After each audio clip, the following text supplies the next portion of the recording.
কেমন আছো? আজকে চাল কুমড়োর খোসা নিয়ে নিয়েছি। চাল কুমড়োর খোসা দিয়ে একটা ভর্তা বানাবো। তোমরা সবাই দেখতে থাকো। চাল কুমড়োর খোসা না ফেলে দিয়ে ভর্তাটা আমি বানিয়ে নিচ্ছি। চাল কুমড়োর খোসা এবার আমি ছোট ছোট করে কেটে নেব। কুচি কুচি করে কেটে নিয়েছি। তেলটা গরম হয়ে গেছে। তেলের ভিতরে চাল কুমড়োর খোসাটা সব দিয়ে দিই। পরিমাণ মতো লবণ, একটু হলুদের গুঁড়ো।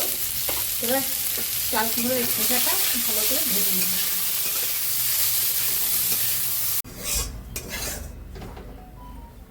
তেল দিয়ে দিয়েছি। এবার দিয়ে দিচ্ছি শুকনো লঙ্কা, সঙ্গে দিয়ে দিচ্ছি কালো জিরে ফোড়ন, 4-5টা রসুন আর পেঁয়াজ কুচি, অল্প পরিমাণ হলুদ। এগুলো ভেজে নেব।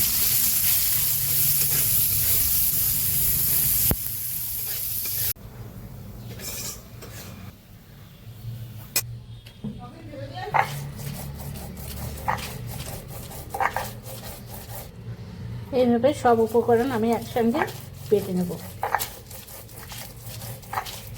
চাল কুমড়ো খোসার ভর্তাটা রেডি হয়ে গেছে। এইভাবে আপনারা বাড়িতে বানিয়ে দেখবেন, খেতে ভালো লাগে। আর গরম গরম ভাতের সঙ্গে এইভাবে চাল কুমড়ো খোসার ভর্তাটা আপনারা করে একবার অবশ্যই দেখবেন।